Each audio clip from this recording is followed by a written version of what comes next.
Maratona Passe na UAB com a LFG. O nosso exame é o exame 37. Muito bem, eu, Cristiano Gonzaga, vou trabalhar com vocês o que, professor? Parte especial. Jogando aqui para vocês no nosso PowerPoint. Cristiano Gonzaga, quem quiser me seguir no Instagram, pode seguir o professor Cris Gonzaga. Lá no meu Instagram eu estou sempre colocando dicas, aulas, enfim, tudo voltado para o seu estudo. Então pode seguir o professor Cris Gonzaga lá no Instagram. E o que nós vamos ver hoje aqui? Nós vamos ver parte geral e parte especial do direito penal. Parte geral e parte especial do direito penal. E começando com parte geral, lei penal no tempo. Muito importante vocês estudarem a lei penal no tempo. Por quê, professor? Porque lei penal no tempo, ela é muito cobrada, vem aqui comigo, muito cobrada na OAB, para ver se você entende de direito intertemporal. A lei retroage, a lei não retroage, qual lei é mais benéfica? Porque no direito penal sempre aplica a lei mais favorável. Lembra disso? Sempre aplica a lei mais favorável. Então aqui, vamos lá. Extratividade da lei penal. O que quer dizer isso, professor? Só para a gente lembrar, a extratividade é que a lei penal pode aplicar para frente, e aí ela é chamada de ultraatividade.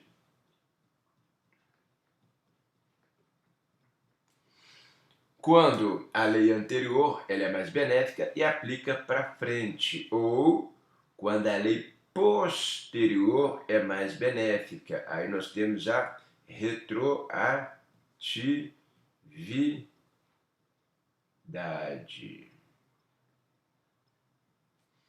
Então, quando a lei anterior ela é mais benéfica, eu vou aplicar essa lei para frente, na data lá da sentença. E quando a lei posterior ela é melhor, ela vai retroagir e vai aplicar para a data do fato.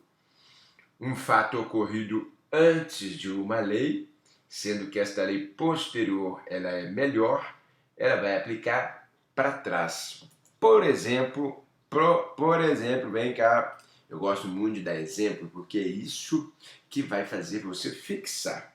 A lei de drogas, a lei 11.343 de 2006, ela tem a pena muito melhor para o artigo 28, uso de drogas, o consumo. O consumo pessoal de drogas, ele hoje não tem pena privativa de liberdade. Hoje é pena de advertências, prestação de serviços, enfim.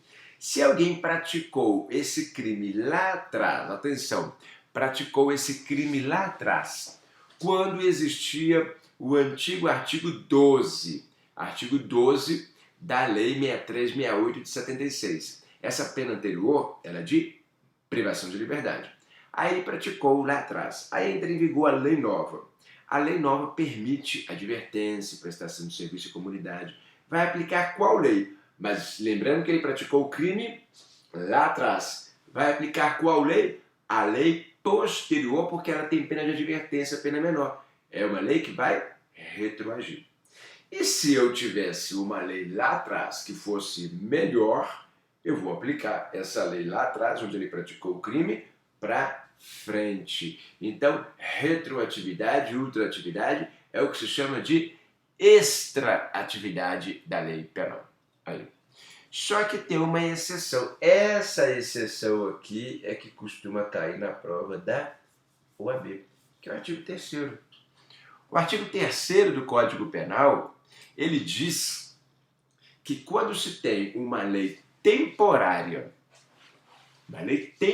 atenção aqui em mim, uma lei temporária ou uma lei excepcional, tudo que praticou, tudo que foi cometido dentro dessas duas, lei temporária, lei excepcional, vai aplicar esta lei. ainda que venha uma lei posterior mais branda. Por quê? Porque durante a lei excepcional ou a lei temporária, o que a gente tem? O aumento de pena para certas circunstâncias, por exemplo. O cara cometeu um crime durante uma enchente, no Brasil não tem, né, mas tsunami, durante uma catástrofe. E aí o que os governantes fazem, o Poder Executivo e Legislativo? Eles aumentam a pena de um crime, por exemplo, de furto, praticado em período de catástrofe, calamidade pública. Porque é muito mais fácil cometer um crime durante um período de calamidade pública do que não. Então eles aumentam a pena para frear o instinto da população de cometer esse crime.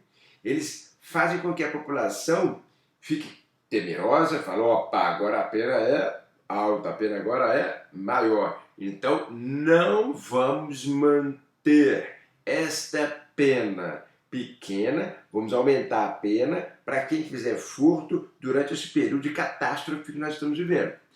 Cometeu o crime ali, aí depois passou o período de catástrofe, vem uma lei mais branda, ou volta a lei normal que era mais branda. Vai aplicar a lei mais branda? Não, porque aí não teria razão de ser da gente ter esta lei mais grave no período de catástrofe. Então vai aplicar a lei do momento da catástrofe, que é a lei excepcional ou também a lei temporária. Aplica a lei mais grave daquele momento. Então isso daí, pessoal, é importante você saber porque cai na prova da OAB estas questões de lei intertemporal. Como estamos em maratona, não podemos perder tempo, vamos adiante. A aplicação da pena. Muito comum cair isso em prova. Olha lá. O artigo 44, pessoal, ele é um dos campeões da prova da OAB. Cai mesmo. O artigo 44, ele permite substituir a pena privativa de liberdade pela pena restritiva de direitos. Se alguém comete um crime que a pena não ultrapassa 4 anos, crime que é sem violência, sem grave ameaça, ele pode pegar a PPL e transformar em PRD. É um benefício penal. Só que, atenção, quando o crime é culposo, qualquer que seja a pena, ainda que maior que 4 anos, ainda que maior que 4 anos, ainda que maior que 4 anos, ele vai poder ter a substituição. Ué, professor, como assim vai poder ter a substituição? Eu não entendi isso, não. Como assim? Vem cá, para a gente entender. Olha aqui para mim. Se ele cometeu um crime de homicídio culposo, tá lá manuseando arma de fogo, tá mexendo com alguma coisa perigosa, dispara e acerta alguém, acaba matando. É homicídio culposo, mas ele não fez isso com dolo, com vontade. É um crime culposo. Professor, mas tem violência? Não tem violência, que a violência não foi dolosa, não foi com vontade. Esse crime culposo, ainda que a pena dele seja maior que 4, 5, 6, eu posso substituir essa pena pela prestação de serviço à comunidade, pela PRD. Eu posso substituir a PPL pela PRD. Por quê? Porque o 44 diz qualquer que seja a pena se o crime for culposo. Então, no crime culposo, eu vou poder substituir a pena, ainda que maior que 4 anos, pela PRD. Porque o 44 diz que se o crime é doloso, mas sem violência, sem grave ameaça, se não superar 4, pode substituir. Mas no culposo não tem esse limite de 4 anos. Se der mais, pode substituir. Só que aqui tem um detalhe, olha lá. Agora é exceção. O artigo 312b, ele veda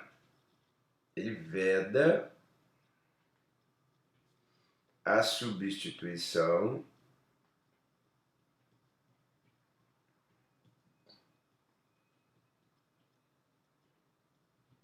para o artigo 302 do CTB.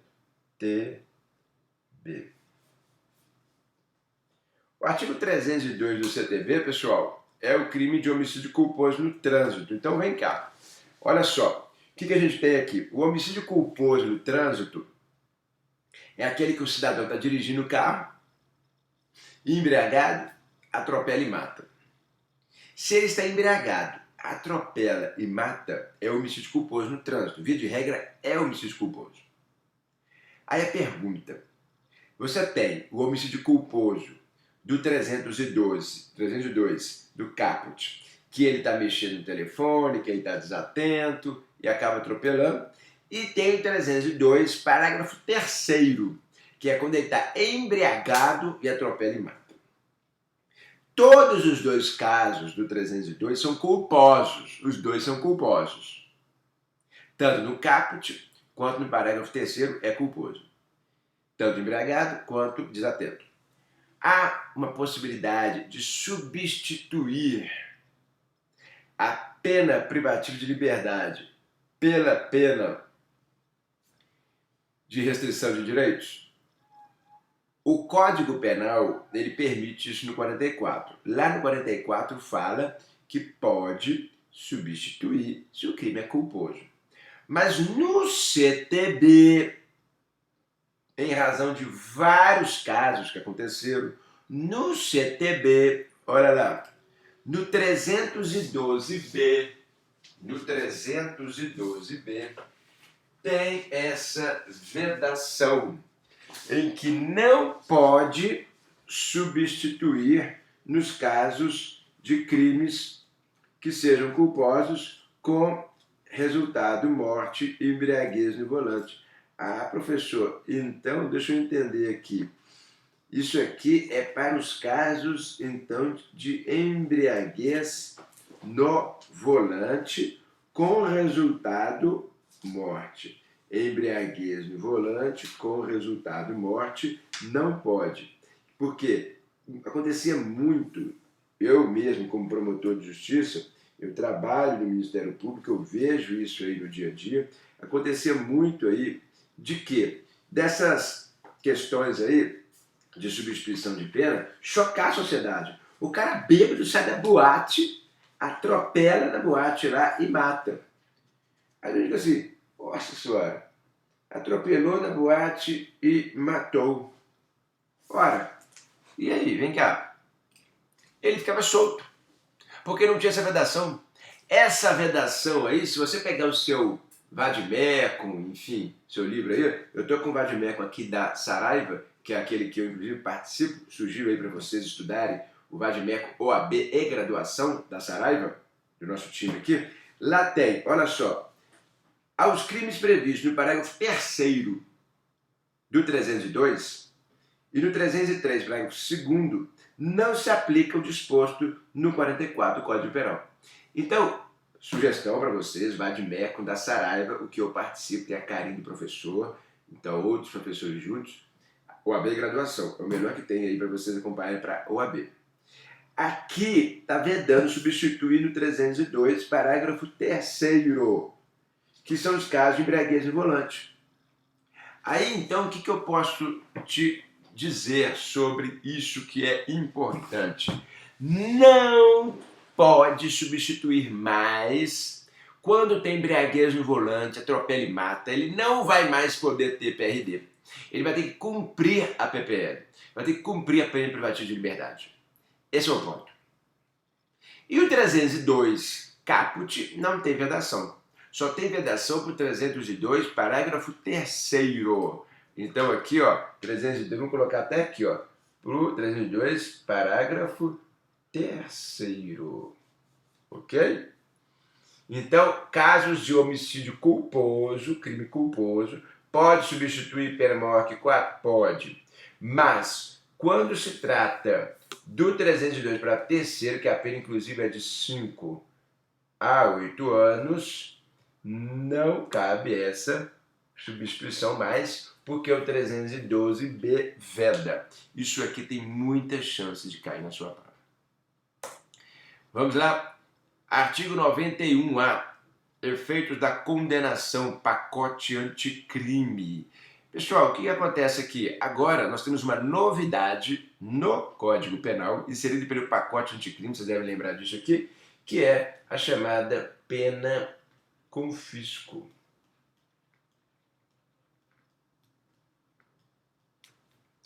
É a chamada pena confisco. E essa pena confisco aqui, que está no 91A, quem está com o Código Penal aí já viu, ela é importante você lembrar por uma questão simples, qual nós temos agora uma possibilidade de pegar os bens da pessoa lícito. Os bens lícitos. Como assim, professor? Olha só, vem cá, só para lembrar vocês, olha aqui o 91A. Diz lá, na hipótese de condenação por infrações, olha lá, as quais a pena máxima ela seja superior a 6 anos, nas hipóteses de condenação por infrações das quais a lei comine pena máxima superior a 6 anos de reclusão, poderá ser decretada a perda como produto ou proveito do crime dos bens correspondentes à diferença entre o valor do patrimônio do condenado e aquele que seja compatível com o seu rendimento lícito. Então vejam, crime de peculato, por exemplo, crime de corrupção, que é onde mais tem isso, peculato e corrupção. O que a gente tem em peculato e corrupção? Pena de 2 a 12. Nos dois, a pena é 2 a 12. A pena, então, máxima é superior a 2, superior a 6, sim, 12. Se ele, como funcionário público, ganha 10 mil reais por mês, 30 mil reais por mês, mas tem uma movimentação mensal de 1 milhão de reais, 2 milhões, um patrimônio bem elevado, isso não condiz com a sua função pública. E se ele for pego num crime de corrupção, obviamente que não é assim, eu vou pegar o funcionário público lá e vou pegar o bem dele só porque ele não tem rendimento compatível, não é isso. Ele está sendo investigado e foi condenado por corrupção, está sendo investigado e foi condenado por peculato. Aí nesses casos da condenação, ele perde esse patrimônio que ele não consegue justificar. Isso aí que é a chamada pena confisco. Novidade legal do pacote anticrime, muito cuidado com isso aí, chance de cair grande. Feminicídio. Pessoal, o feminicídio tem que cair muito nas provas.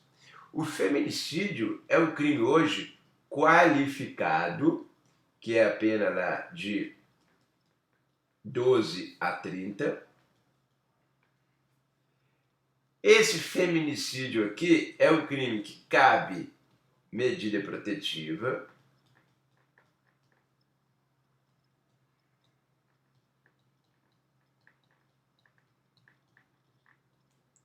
Cabe medida protetiva. É um crime qualificado. Esse feminicídio aqui, importante a gente lembrar, esse feminicídio aqui é um crime em que o homem mata com dolo, vontade, a mulher, a filha, a ex-mulher, a mãe. Esse é o feminicídio. Tem que ter algo que envolva violência doméstica familiar ou em razão do sexo feminino. Muita gente não sabe, mas também é feminicídio quando há um crime feito porque o homem não gosta de mulher, ou porque a pessoa não gosta, pode ser a mulher também matar outra, feminicídio. O feminicídio em razão do sexo feminino também pode ser em razão dela não gostar de mulher, não gostar de homem, o homem não gostar da mulher, a mulher não gostar de homem. Isso aí seria uma situação de aversão ao sexo feminino. Mas o mais comum é você ter violência doméstica e familiar, tá aí. Então, pessoal, cuidado com o chamado feminicídio. Crime comum, 12 a 30 anos, bem possível de cair na prova, ainda mais com as medidas protetivas. Não cabe benefício nenhum, é julgado no tribunal do júri que julga isso, então, bem relevante.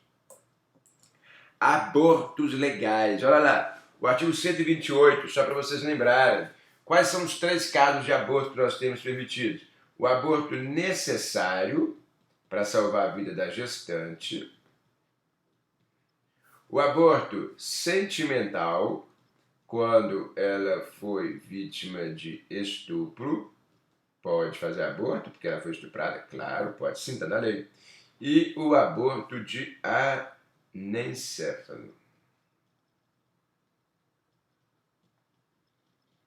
Muito comum cair isso aí, está muito na moda aí, crime de aborto. Então, aborto para salvar a vida da gestante, aborto porque ela foi estuprada, aborto porque o feto é anencefalo, ou seja, não tem atividade encefálica. Também muito comum de cair na prova. Dica aí para você lembrar que esta prova ela pega questões de múltipla escolha e divide. Aqui nós temos o 128 com 3 situações. Eles podem colocar 4, 5, 6, não, são 3 situações. Lembrando que esse aborto aqui tem que ser feito por médico. É o que está aí no Código Penal. Ah, professor, mas se não for médico, e se lá não tiver médico, tiver uma parteira, alguém assim, aí não é caso de aborto legal, não é caso do 128. Pode ser estado de necessidade para salvar a vida gestante, aí pode ser outra coisa, mas não isso, aí pode ser uma outra excludente. Eu estou falando de aborto legal, tem que ser por médico. Se o médico fizer, não precisa de autorização judicial, não precisa de nada. É um aborto legal. Agora, atenção, se não tiver médico no local, estado de necessidade, sem problema nenhum. Violência doméstica contra a mulher, 129, parágrafo 13. Lembrar que agora, é só para vocês ficarem atentos aí, atentas, que a violência doméstica, que antes era o 129, parágrafo 9º, agora passou a ser o parágrafo 13. Aumentou a pena, ficou mais grave, e o parágrafo 9º ficou para todos os casos envolvendo violência doméstica sem ser mulher. Se for contra mulher, é o parágrafo 13. Contra mulher é o parágrafo 13. E aqui ficou para os demais casos de violência doméstica. Essa lei é uma lei mais grave, então, se ele cometeu o crime aqui, vai aplicar esta pena, porque ela é mais benéfica. Então, se ele praticou o crime sob a égide de vigência da lei anterior, vai aplicar essa lei. Essa lei, então, vai aplicar para frente nos fatos ocorridos lá na frente, ela será ultra ativa. É a ultra atividade. Stalking, dano psicológico à mulher. Isso aqui também é algo que eu aposto numa cobrança. Por que, professor, que você acha que pode cair stalking e dano psicológico à mulher? Porque são tipos novos. Esse stalking aqui, que é o crime de perseguição,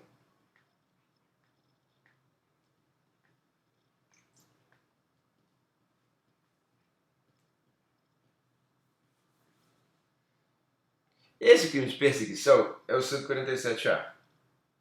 Esse crime de dano psicológico à mulher é o 147B. Perseguição, 147A. Stalking, perseguição, mesma coisa. Dano psicológico, 147B.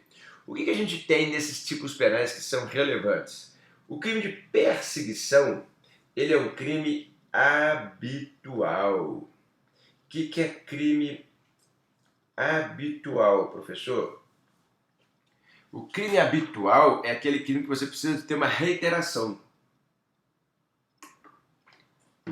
Vem cá, quando você pega o 147, fala assim, perseguir reiteradamente. Lembra disso? Tá com o seu Código Penal aberto aí? Essa aula é maratona. Enquanto eu falo, você pega o código, abre o seu OAB Carinhas, graduação, Vadimeco, vai pegando aí, vai lendo. Por quê? Porque quando eu faço, tá lendo o tipo penal, eu falo, realmente tem um reiteradamente aqui, professor. O reiteradamente aqui, leia-se, ele não pode praticar uma única vez. Ele tem que praticar uma, duas, três, praticar a segunda vez. Se ele pratica uma única perseguição, vai no trabalho dela, manda mensagem, então, não é perseguição.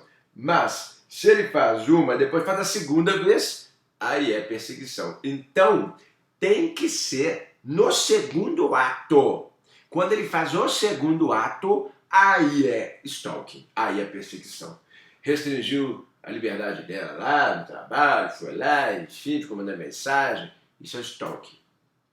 O dano psicológico à mulher, esse aqui, ó, já são situações em que o homem pratica uma restrição do seu direito de ir e vir, não deixa ela fazer as coisas delas, ridiculariza a mulher, persegue ela para ver o que ela está fazendo na vida, manda detetive atrás. A professora então quer dizer que a mulher tem que trair se ela quiser sozinha, sem ninguém perseguir.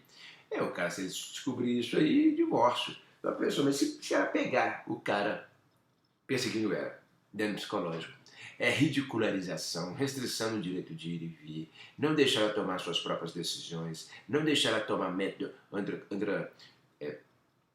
anticonceptivo, né, o anticoncepcional, ou fazer ela engravidar, enfim, tudo isso é dano psicológico. Lembrando que o dano psicológico é um crime de ação penal pública incondicionada, não precisa de representação, enquanto que o primeiro, de crime de perseguição, está aí na lista, estão vendo, depende de representação da vítima perseguida. Então, depende de representação, não depende porque é contra a mulher. São dois tipos penais que eu gosto de sempre falar, porque a chance de cair é muito grande. E pessoal, golpe do Pix, hipótese típica. Essa daí é uma que eu acho que pode cair para vocês. Golpe do Pix e hipótese típica. Vamos lá, pessoal, já colocando para vocês aqui, golpe do Pix e hipótese típica. Isso é crime de estelionato eletrônico. Estelionato